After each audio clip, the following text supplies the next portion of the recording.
They are jailed for life. Loving mothers were executed, or simply put, legally killed. Congratulations on joining us on this channel to build a large community where we get informed about citizens that are on death row in the United States of America. Kindly subscribe now and turn on the notification bell to get daily updates from today. In this video, we bring to you the information on oldest females executed in the United States. First on the list is Betty Lou Dunavant. Betty Lou Dunavant was born on March 12, 1937, in Roxborough, North Carolina. Her early life was marked by hardship and trauma. At the age of 3, she contracted measles, which led to significant hearing loss. This disability contributed to her struggles in school and social settings. Betty Lou later claimed that she was sexually abused by her father and other close family members during her childhood. Her mother, Margaret Louise Smithwick, was institutionalized for mental illness in 1949, leaving 12-year-old Betty Lou to care for her younger siblings. These early experiences of abuse, neglect, and responsibility at a young age set the stage for a life filled with instability and violence. At 15, Betty Lou married her first husband, Robert Franklin Branson, in 1952. The marriage produced 6 children, but was fraught with abuse and turmoil. Betty Lou alleged that Branson was physically and emotionally abusive, though these claims surfaced prominently only after her conviction. The couple divorced in 1969, but not before Betty Lou attempted suicide, a pattern of crisis that would recur throughout her life. In 1970, she married Billy York Lane, a union marked by mutual aggression. During one altercation, Lane broke her nose. She retaliated by shooting him twice in the abdomen. Though charged with attempted murder, the case was dropped when Lane admitted threatening her life. The couple remarried briefly in 1972, but divorced within a month. Her third marriage, to Ronnie Threlcold in 1978, ended when she attempted to run him over with her car. By 1979, she married Doyle Wayne Barker, her fourth husband, who disappeared in 1981. His body was later found buried under a storage shed on her property, shot with the same .38 caliber pistol used to kill her fifth husband, Jimmy Don Beats. In August 1983, Betty Lou reported her fifth husband, Jimmy Don Beats, a Dallas firefighter, missing after he allegedly went fishing on Cedar Creek Lake. Authorities discovered his abandoned boat, but found no body, leading to a 3-week search. The truth emerged 2 years later when Betty Lou's son, Robert Branson, confessed to helping her bury Jimmy's body in a decorative wishing well on their property. Investigators also exhumed Doyle Barker's remains, revealing a pattern of spousal homicide. In 1985, information was received by the Henderson County Sheriff that led to enough evidence to arrest Betty Lou for the August 6, 1983, murder of Jimmy Don Beats. After a search warrant was issued, a search of Beats's home found the remains of Jimmy Don in a filled-in wishing well. Additionally, the remains of Doyle Wayne Barker, another former husband of Beats, were found buried under a storage shed in the backyard. Both had been shot with a .38 caliber. At her 1985 trial, prosecutors emphasized Betty Lou's criminal history and the calculated nature of her crimes. For witnesses, including her children, placed her at the crime scenes.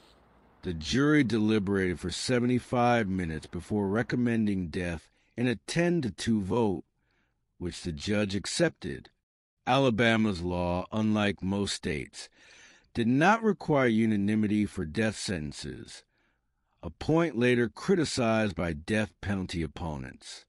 The sentencing phase proved contentious.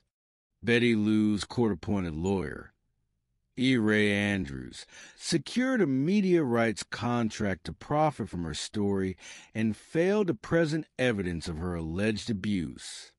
Despite her claims of self-defense and domestic violence, the jury convicted her of capital murder on October 11, 1985, and she was sentenced to death.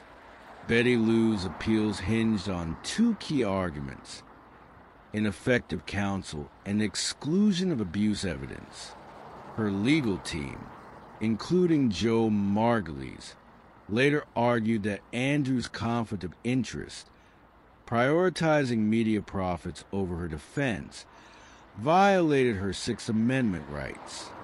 Federal courts, however, upheld her conviction under the Strickland v. Washington standard, ruling that Andrews' actions did not prejudice the trial's outcome.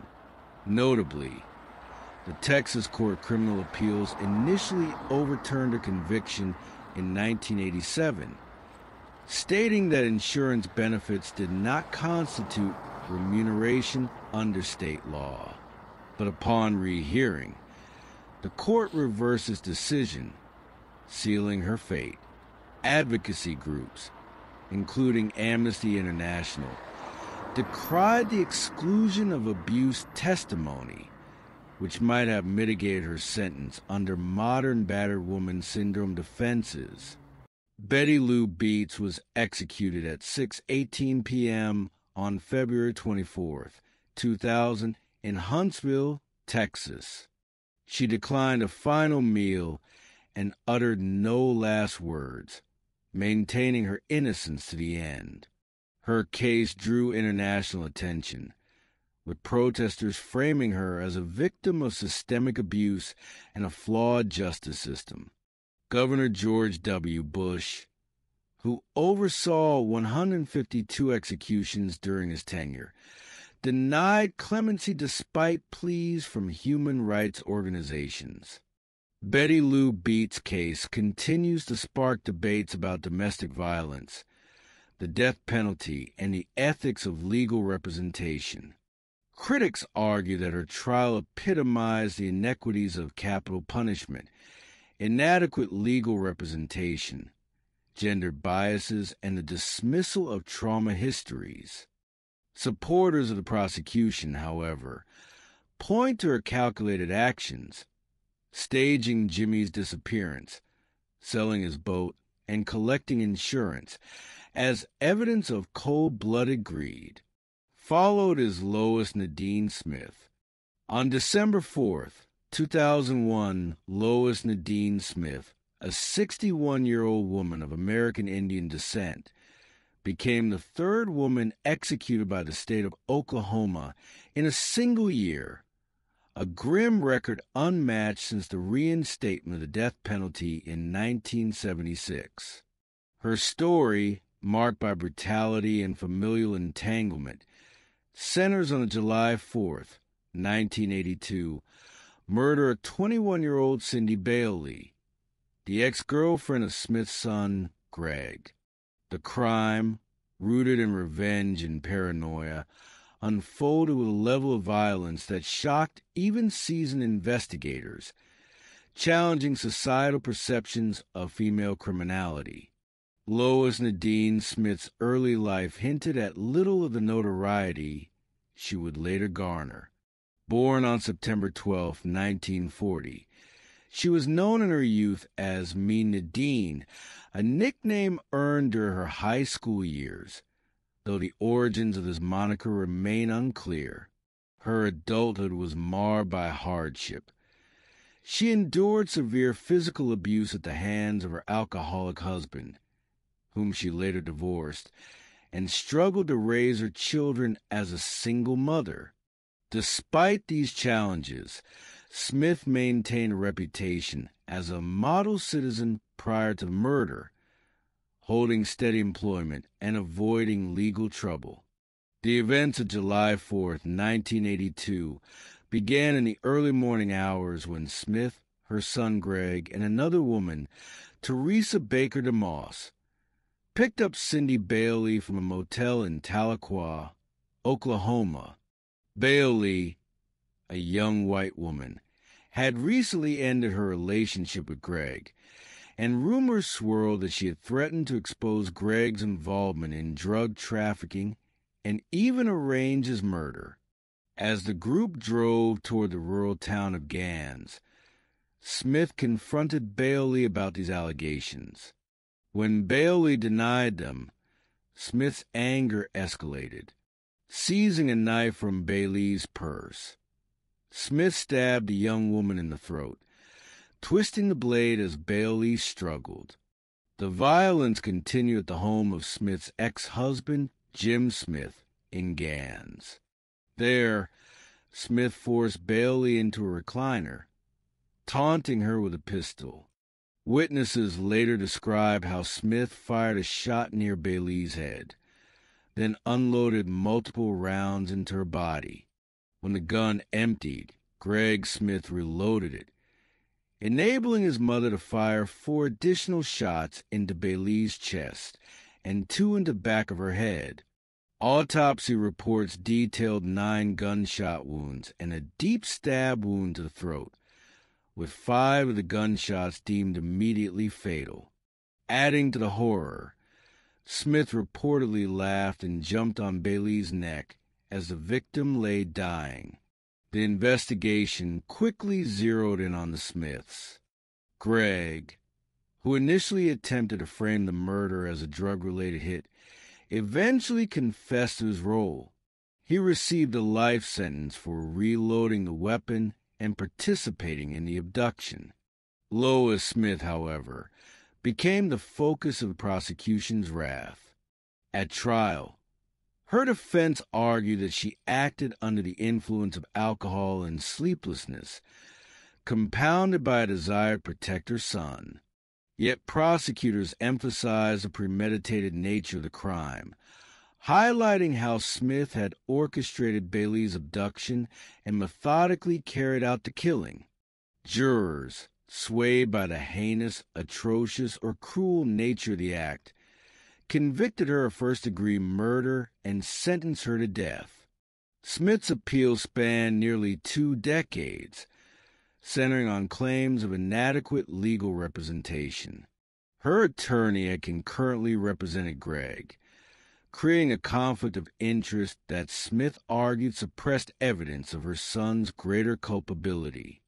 Mitigating factors, such as her history of domestic abuse, her status as a first-time offender, and alleged impairment during the crime, were never fully presented to jurors.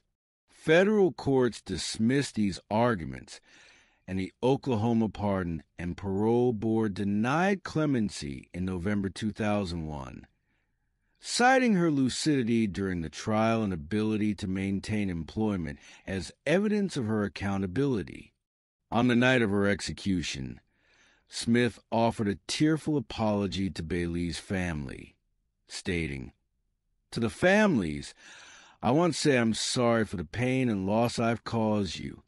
I ask that you forgive me. You must forgive to be forgiven." She quoted scripture, "To live is Christ, to die is gain," before succumbing to lethal injection at 9:13 p.m. Brandy Fields, Bailey's daughter, who was 4 years old at the time of the murder, witnessed the execution. Though conflicted, Fields remarked, "She chose her path in life," acknowledging the closure of the moment provided despite its emotional toll. The case left lingering questions about justice and gender.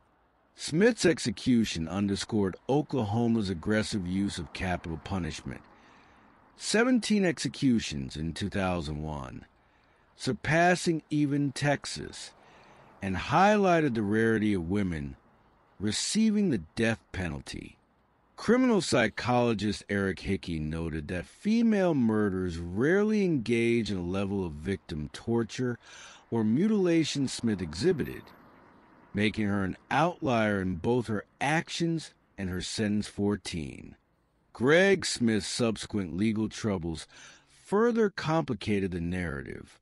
In 2014, he faced charges of kidnapping and assault in Montana, a stark reminder of the cycle of violence that began decades earlier. For Brandy Fields, the execution marked an end to one chapter, but not the broader struggle. It's not completely over because I still have to go to parole hearings until he dies, she said, resigned to a lifetime of vigilance. Next on the list is Velma B. Barfield. Velma Margie Barfield, born Margie Velma Bullard on October 29, 1932, in rural South Carolina and raised near Fayetteville, North Carolina, became one of America's most infamous serial killers. Her life, marked by tragedy, addiction, and violence, culminated in her execution on November 2nd, 1984, in Robeson County, North Carolina, where she became the first woman in the United States to be executed by lethal injection after the reinstatement of capital punishment in 1976. Her story is a chilling tapestry of deception, poison, and a desperate attempt to conceal a spiraling addiction to prescription drugs. Velma's early years were marred by abuse. Her father, a strict Pentecostal farmer, was physically violent, and she later alleged he sexually assaulted her during her adolescence. At 17, she married Thomas Burke, a high school boyfriend. Seeking escape from her oppressive home, the couple settled in Parkton, North Carolina, and had 2 children. For over a decade, their life appeared ordinary. But in 1965, Thomas suffered a head injury in a car accident, leading to chronic pain, alcoholism, and marital strife. Velma, meanwhile, underwent a hysterectomy and developed back pain, becoming dependent on prescription drugs like Valium and Librium. The marriage deteriorated into bitter arguments. On April 4th, 1969, Velma left their home with the children, claiming errands. While they were away, the house burned down, killing Thomas. Authorities ruled it an accident, though suspicions lingered. Velma collected insurance money and moved in with her parents. Months later, she married Jennings Barfield, a widower, but their union was short-lived. Jennings died of heart failure in March 1971, less than a year into their marriage. His death, attributed to natural causes, would later be linked to arsenic poisoning after his body was exhumed during Velma's trial. Velma's life continued to unravel. Her father died of lung cancer in 1972, but her mother, Lillian Bullard, became mysteriously ill in 1974, suffering violent gastrointestinal symptoms. She recovered briefly but died on December 30th, 1974, after a second bout of illness. No autopsy was performed, and her death was dismissed as a stomach virus. By this time, Velma had begun forging checks to fund her drug habit, stealing from her mother and others. In 1975, she was convicted of writing bad checks and served 3 months in prison. Upon release, she took jobs as a caretaker for elderly couples. Her first employers, Montgomery and Dolly Edwards, died within weeks of each other in early 1977. Montgomery from old age and Dolly from a stomach virus. Velma then cared for John Henry Lee, who died in June 1977 under similar circumstances. Doctors, unaware of the pattern, attributed these deaths to natural causes. Later that year, Velma moved in with Stuart Taylor, a 56-year-old tobacco farmer and relative of Dolly Edwards. Their relationship seemed stable until Taylor discovered forged checks she had written in his name. Fearing exposure, Velma laces beer and tea with arsenic-based rat poison. Taylor fell violently ill during a church revival meeting in February 1978. Velma, feigning concern, nursed him until his death on February 3rd. An autopsy revealed arsenic, prompting a deeper investigation. A tip from Velma's sister led police to exhume Jennings Barfield's body, which also tested positive for arsenic.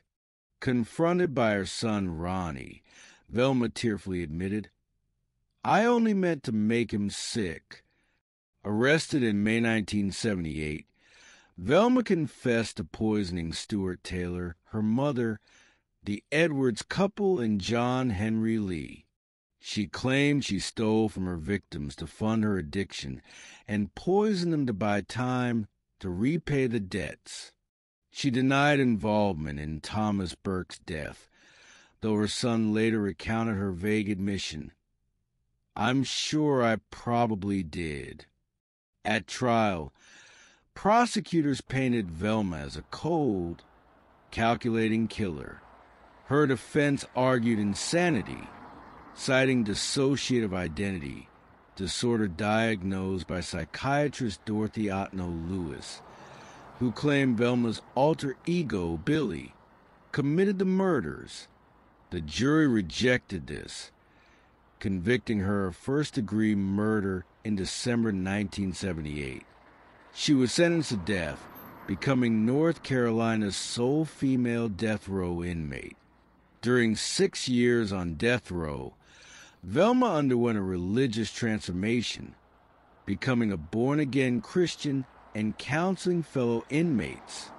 High-profile figures like evangelist Billy Graham praised her redemption, but Governor Jim Hunt denied clemency, partly due to political pressures during his Senate campaign against Jesse Helms. On November 2, 1984, Velma faced execution with eerie calm. She declined a traditional last meal, opting for cheese doodles and Coca-Cola.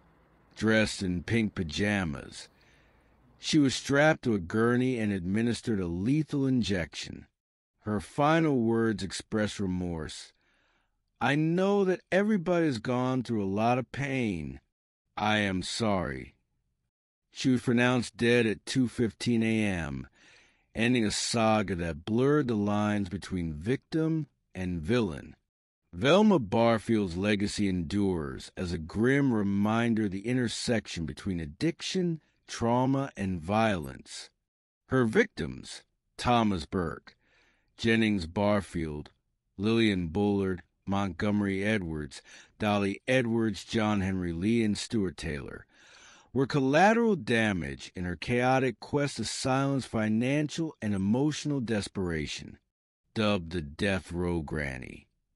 Her case remains a pivotal chapter in the history of American criminal justice, challenging perceptions of morality, mental health, and the ethics of capital punishment. Thank you for watching to this far.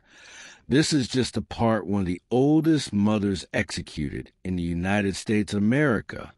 Subscribe to our channel to be part of this community. Watch out for the part 2 tomorrow.